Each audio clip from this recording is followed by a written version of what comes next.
Alright guys, welcome back to the channel. Today on the channel we're working on this Challenger.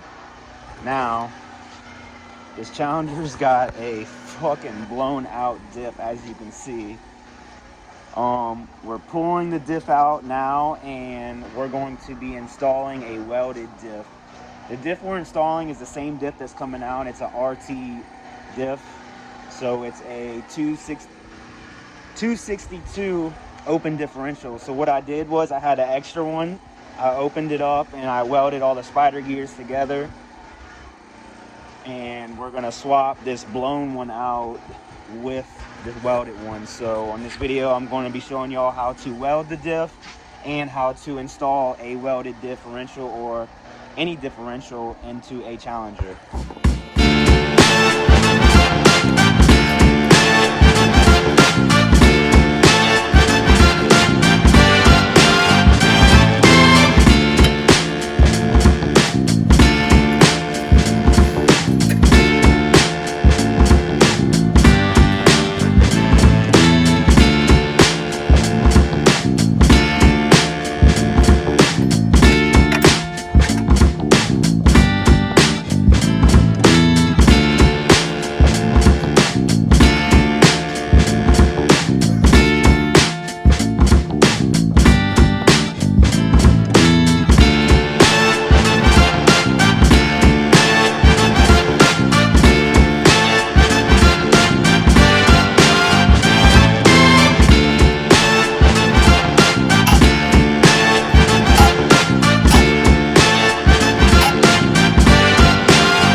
So the basic steps on removing a differential out of the Challenger is you're gonna wanna remove the drive shaft bolts.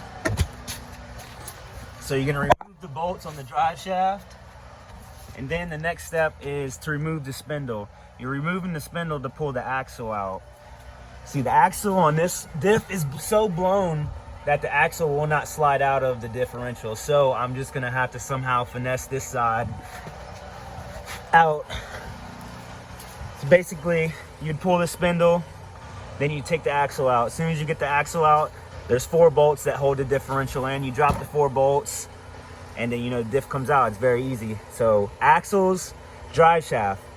Axles, drive shaft. You pull the axles off, you pull the drive shaft off, and then it's literally just the mounting bolts that holds the differential in, which are 2 bolts in the front and 2 bolts in the back.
So yeah, that's what you call a blown differential.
All right, so I'm gonna give you a rundown on how to replace a diff in a Dodge Challenger, Charger, 300. How to replace the diff without removing the subframe, because there's 2 bolts on the back.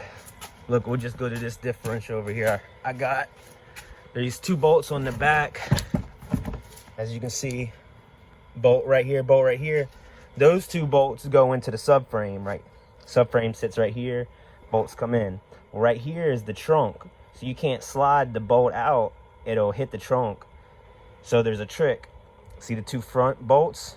You pull the front bolts out and you let the front hang, and then as you twist the back bolts, you gotta slowly pull the diff off the back bolts so the bolts don't back up into the trunk. And then whenever you put the new diff in, you gotta tighten these 2 bolts up and pull the differential onto the, K-frame, K-member. And I'm about to show you right now. I'll climb underneath the car. So this is what I'm talking about. See, those are the 2 back bolts. See it up there? And then one right here. So you can't pull this bolt out with the front bolts and the diff. These 2 bolts, you leave those in and try to pull these out, this bolt's gonna back up and hit this trunk right here. Same thing with that one. The bolt's gonna pull out and hit the trunk, and then you're not gonna be able to back it out anymore because it's pushing up against the threads inside the differential. So what you gotta do is you gotta drop the 2 front bolts, let the diff hang, and as you take those 2 bolts out, the differential will pull away, and then you can drop it. Then when you put the new one in, you put it in and you tighten those 2 bolts up. Of course, there's gonna be a big gap right here. And what you do is you work your way. You tighten up one at a time and you slowly pull it toward this frame evenly. Now, once you get it not completely tight, but really close, then you can put your front 2 bolts in, tighten those up, and then finish tighten these down. So that's the trick on how to take the diff out without removing the frame from the car itself. You can pull the 4 bolts that hold this frame on, and the frame will drop, but it won't drop far enough to get that 1 bolt up here. You'd have to disconnect the brake lines, the emergency brake, the shocks, the struts. It's just a little bit more extra work. And so basically, to pull the diff, you just remove the drive shaft, remove each axle on each side, and then, like I said, pull your front 2 bolts out, let the diff hang a little bit with a jack under it, and then you pull these bolts out evenly and the diff will walk its way out, and then you'll be able to drop it. And same thing, you put it back in, you work your bolts and pulling it on. So yeah, drive shaft, axle on each side, and then those 4 bolts, and the differential is out. Now, to pull the axle out of the car, this right here is called a spindle. Spindle sits right here. All these control arms bolt to the spindle, and all these locations right here, as you can see, location, location, location right here, location right there. All these arms right here bolt to the spindle. So you remove the brake caliper, you pull the axle nut, and you pull all these bolts off of all these control arms, and that spindle will pull off the axle and drop down, and then the axle will be left in the diff, and you grab the shaft on the axle and you push in and you pull out. You'll feel it, it'll be a little slack in there, and then when you pull it toward you, it'll go thump. So you get a nice little boom, boom, boom, and it'll slide right out the diff. And that's how you get the axle out. And then you just repeat the process.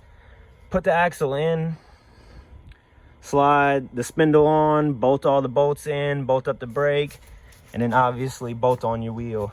And you don't have to bleed the brakes.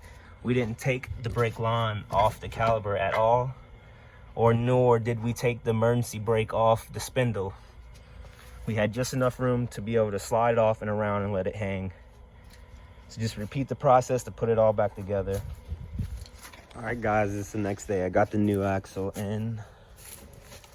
I just slid the axle in, and I'm about to show you the trick on how to get this spindle back on without fighting and cursing and beating the shit out yourself.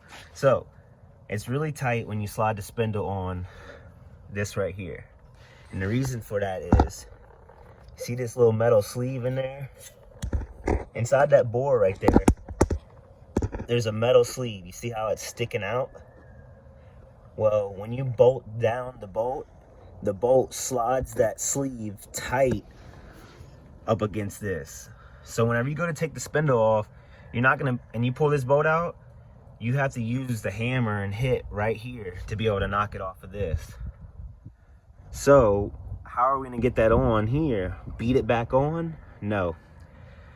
So we're gonna take an extension, like a 3/8 extension, we're gonna slide it in through this hole, and we're gonna line it up right here, and we're gonna hit it with the hammer, and we're gonna knock this metal sleeve back into here. And we knock the metal sleeve back into here, we're gonna have the clearance we need to slide over without beating or hitting or nothing. So we just slide on and slide our bolt in. And that's the trick to get the spindle back on. See that metal sleeve? You see how it's sticking out? You beat it in, and it'll slide over perfectly. See, this thing it'll move on you, cock sideways. You'll try to beat it on, it'll go on sideways. The holes won't line up with the bolt holes, and be sitting there fighting with it for 2-3 hours trying to get it to line up. So go ahead, beat the sleeve in. Everything's gonna slide on nice and easy. All right guys, I got the welded diff installed. I went and drove it around the block. Everything worked great. Pulled in the yard, hit the front brakes. Both back tires are spinning great. Definitely welded and locked in when I was driving it around and making turns on the cement. You know, tire was hopping and skipping.